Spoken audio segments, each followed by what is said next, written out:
So today we're actually going to be testing how functional AMD's drivers are in 2025.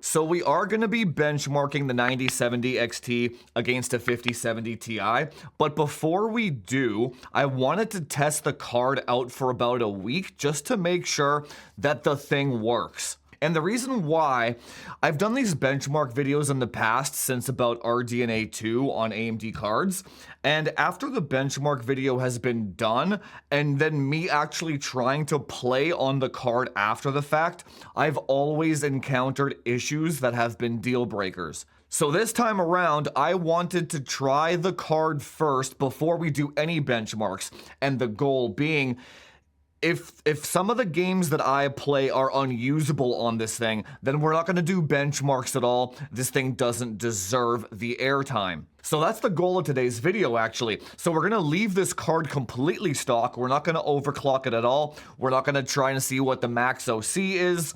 All we're going to do is we're going to test this thing out with the latest drivers in a few games that I've tested in the past that have given me issues. And then as a bonus, we're going to test it on two platforms. We're going to test it on a 9800X3D test bench, and then we are also going to test it on a 14900K test bench. And the reason why we're going to do that is because historically, AMD graphics cards have performed very poorly on Intel platforms. So the goal there is, did they actually fix the smart access memory bar integration on the Intel side of things so that Intel platform users can actually buy an AMD card and not have an horrendous experience? And then hopefully, if this card does pass the sniff test, then maybe gamers might have an alternative purchasing option because Nvidia cards are just overpriced right now and hard to get. So this video is going to be very simple. We're going to go upstairs. I'm going to throw this bad boy on my streaming setup upstairs, and we're going to run through all the games. We're going to check for 1% lows, texture pop, dips, screen tearing, you name it. We're just going to see if this thing works. Now, straight talk, this video was brought to you by the supporters of the channel. They paid for this card. Not in a million years would I ever actually spend my own money on an AMD graphics card. You guys know me, if it's not 100% usable, I ain't touching it. But the supporters in the Discord wanted me to do a thorough review of this card and its drivers, etc., just because you can't find that information anywhere else from a gamer to gamers. So if you are a gamer and you are looking for factual and truthful information, go to framechasers.org, become a supporter, get access to the Discord where we talk about stuff like this all the time. It is the only place that you will find where people talk about various goals and various hardware and what is the right tool for the job. I just realized I had the 5070 Ti on the desk the entire time instead of the AMD one. Oops, I'm not re-recording all that. I mean, the cards look exactly the same, to be fair. The only difference is this one has 3 8-pins, right? And it says Radeon on it. Alright, so here we go. We are up and running. We're going to be testing out the AMD 9800X3D test bench first. It is completely max overclocked. If you want to learn how to do that, framechasers.org/education.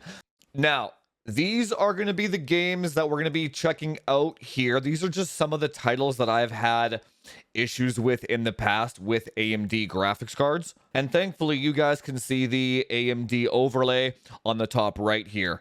Now, as we go through these games, I'm going to explain the issues that I've had in the past, and then we'll see if they're fixed. And then we'll also just check out some general performance. So we're going to start off with Sons of the Forest here.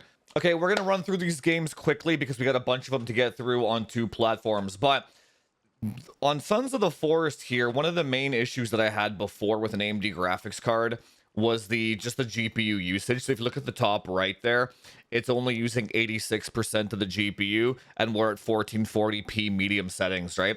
So it's just we're CPU bound basically. But the AMD graphics cards have a different way of scheduling the way it works with the game engines versus the Nvidia cards. So in this game specifically, the Nvidia card always seemed to perform better, and it seems like that's probably going to be the same case here. but that doesn't mean the game is unplayable. In fact, the main issue that I had before with this game on the AMD graphics card was entering caves, right? So I actually have a save file going into the cave here. And what would happen when I tested this on the 7900 XTX was the walls on the cave would kind of look like Space Invaders RGB, like garbage. And it seems like they fixed that. But you can kind of see that something is going on here in the cave, because the 1% low is lower in here than it was outside, even though there's less stuff in here, right? Outside, there was an entire forest. But in here, it's just like a narrow hallway, and the 1% lows are tanking. But in terms of the driver itself and the playability of the game, it is massively improved over the 7900 XTX. It's not perfect. It's like a 7.5 out of 10, whereas before it was like a 3 out of 10. So it's twice as good as it was before. Okay, so we're loading up Dishonored 2. Now, this game uses kind of like a modified ID Tech engine. They call it the Void engine, but it's like a similar to like the Doom engine, but like this is back in the day, right? So I always had an issue with AMD graphics cards playing like the mid 2010s games, where they just Intel Arc has the exact same problem, where like this was the era of NVIDIA DX11 dominance, and AMD and Intel never got their drivers to work on these older games.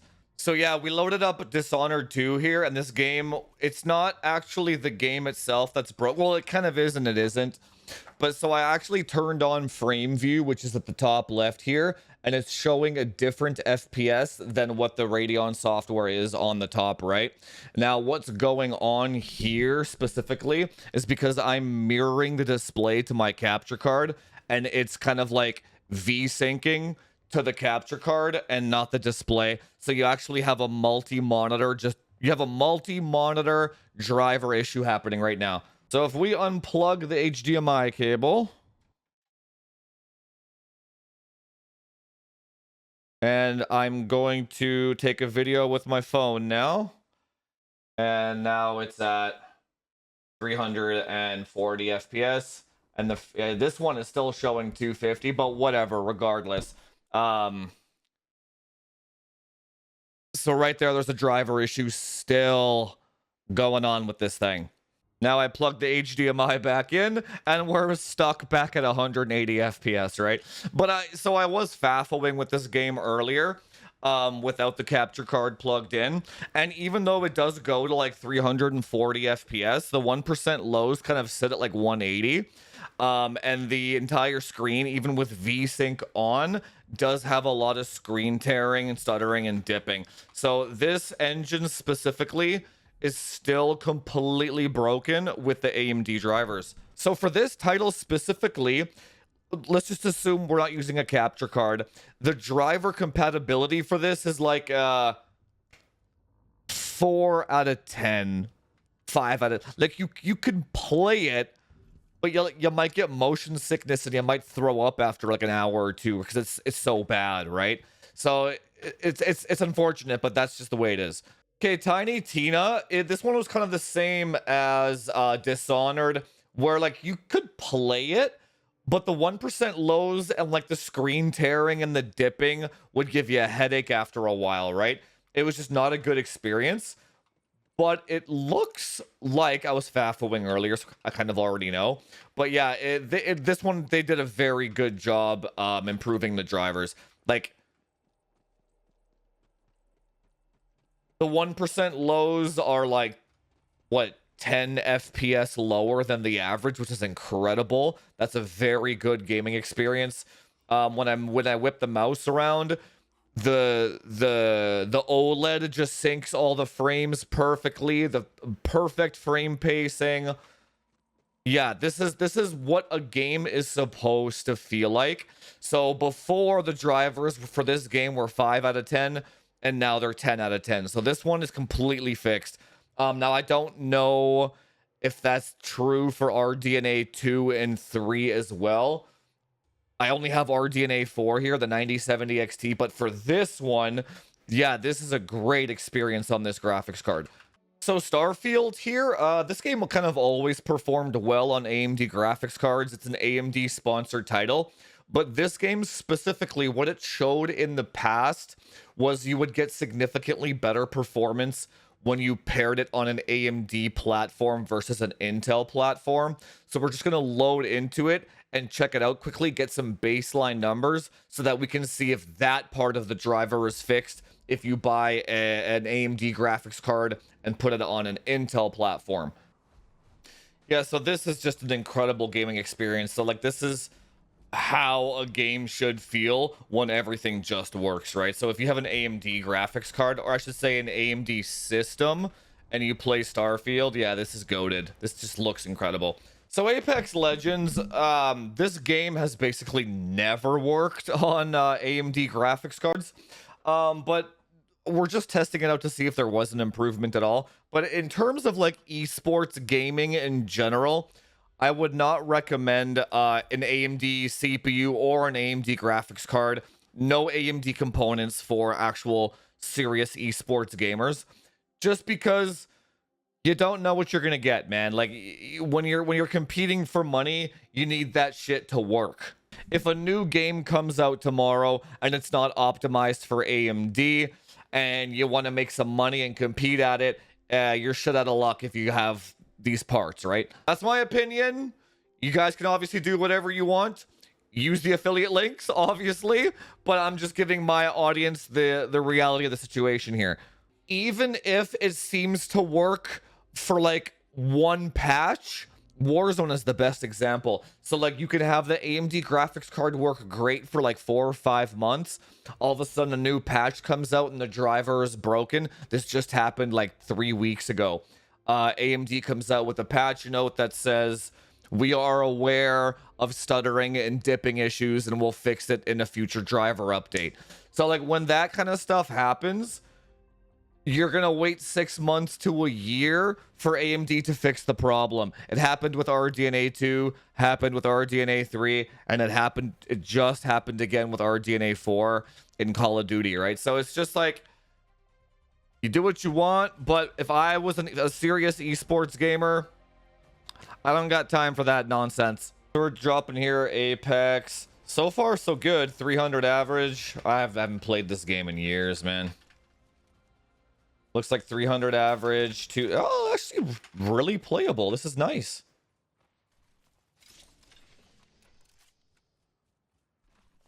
$240, 210 in the lows. Dipped a little bit there. Still, 200 in the lows is quite a bit better than it used to be. Better than that 60 FPS dip that we used to get back in the day. 218, 240. This seems pretty good, man. Like a 200 FPS dip? Yeah, that's pretty good. 204. There you go. So it's still not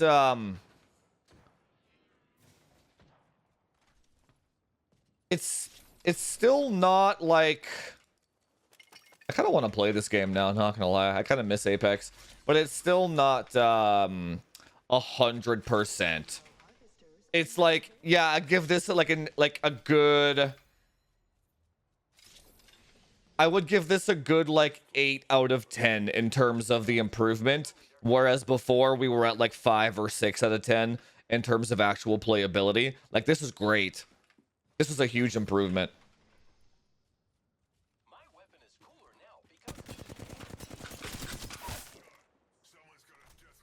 Wonder if that guy was a bot. Now, to be fair, I have never actually played Oblivion with an AMD graphics card. I just loved the OG Oblivion, and I'm looking forward to playing the remaster a lot. So I'm just curious. I wanted to check it out, right? But it looks like it's performing very well, which is awesome to see. This is kind of like an Unreal 5-ish, but it's Unreal 5 built over top of the old Oblivion engine. So it's kind of like a hybrid engine. But check that out, man. Yeah. I don't care about this. Yeah, it's like what was it, 160 FPS and the 1% lows? Phenomenal gaming experience. So we just hit outside here. It's hitting the graphics card much, much harder. But we're at 100 in the average and 90 in the lows, which means it's very, very well optimized for an AMD architecture. Yeah, this is fantastic. Yeah, so if you're an Oblivion player, if you want to play the remaster, go ahead and get an AMD graphics card. This is sick. So far, moral of the story here is 2010s-ish games plus multi-monitor. Monitor, no bueno. Games with weird engines / Sons of the Forest. Playable. Right, it is playable, not the best. You might get a little bit of a headache, etc. Modern titles, A-okay, and esports, use at your own risk. Okay, so now we're on the Intel system here, and then all we're gonna do is basically just go through the games quickly, just to see if the FPS matches up with what we saw before. I will say though, right off the bat, wow, does Windows and do games load faster on an Intel system? And just the overall usability, man, good God. Wow. This is significantly better than on the AMD. That's more of a CPU benchmark though. But we're actually using 100% of the GPU now in this game. And the lows are about 40 or 50 FPS more. Wow. So I guess this is a CPU benchmark. So that's so odd. So I guess this graphics card, this is more of an engine limitation. This is exactly what I was talking about when it comes to using AMD platforms and AMD CPUs. It's not a CPU video, but just like look at the results speak for themselves. We had, what, 45 FPS in the lows on the AMD one, and then this one we're at like 100 in the cave, right? Now, I don't even know if that's good news or bad news. I guess technically that's good news for the graphics card itself and the driver, because the graphics card and the driver are now performing very well in this game. So, yeah, you almost got to use an Intel CPU for all graphics card test benches now. Okay, yeah, so Dishonored 2 looks like this one's still broken with the multi-monitor. So this one is a driver / graphics card problem. So I unplugged the HDMI. Gonna record. Yeah, so now we're at 300. Yeah, I'm not sure if that's actually better or worse now. 360 and 200. Okay, yeah, so I just checked the old footage on my phone, and the FPS, the average, and the lows, the numbers were the exact same on the AMD platform and the Intel platform, which is good. That's what we wanted to see. So that means that regardless of what platform you're using, the graphics card driver is performing the same. So Tiny Tina's the exact same. 180 average, 170, 165 in the lows. I don't know why the overlay isn't coming up on this one. That might be a driver bug of some sort, but I can tell you it's the exact same on both, which is again great news because that means the graphics card and the driver itself is performing exactly the same. Take a quick picture just to I can paste this on the video after. But yeah, she's good. So I didn't actually test the loading times. Maybe I might do a separate video on this, to be honest. But this game loaded way faster on the Intel platform. Like legit, like a good 5 to 6 seconds faster. In terms of the actual FPS, you guys can see it on this game, and it's the exact same. So that's actually good news. So that means that the Intel platform and the AMD driver is working well in Starfield. And I know that this game previously did have an issue with that, at least with the 7900 XTX, but so again, this looks to be like a huge improvement over prior gens. So Apex Legends here, again, I would still recommend an Intel platform for esports in general, But what we're looking for here is just to see if the graphics card is viable on an Intel platform. So this game has a 300 FPS cap. So you can't go more than that. But what we want to see is if there is any kind of dip down to 200 like there was. Actually, GPU usage is only at 80%. Oh yeah, there was a 200 dip right there, 209. It's interesting. Is there an anti-lag? AMD anti-lag. So usually, pro tip, sometimes if you enable reflex or anti-lag, etc., that can actually improve your lows. Oh, come on, man. Well, whatever. I'm not going to re-queue now, but it looks like the lows and the averages were the exact same on both platforms again. So another W for the graphics card.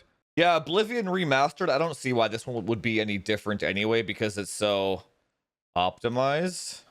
But yeah, it looks like the lows and the average are the exact same again, and 100% GPU usage. Fantastic performance. So I'm pretty bullish on this graphics card, I think. Like, I was expecting much worse performance on the Intel side of things, but it looks like AMD's got that all sorted out. At least in... Now, what did I test? 7 games, right?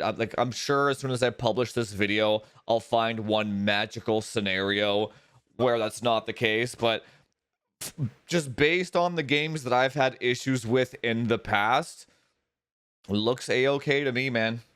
So then to quickly summarize the whole experience on the Intel platform, seems like the 9070 XT is platform, I think the word is agnostic. And then whether or not you should use an Intel platform or an AMD platform, I guess would depend on which game you're actually going to play. So clearly, if you're going to play Sons of the Forest, that heavily favors an Intel platform. On the counterpoint could be like if you're playing Death Stranding. We know that Death Stranding or like Horizon Zero Dawn, like the PlayStation ports, we know that those games heavily favor the AMD CPU side of things. But if you're just looking for a graphics card upgrade, yeah, you're good to go, I think. You're not going to have to worry too much about which platform you're on with this graphics card.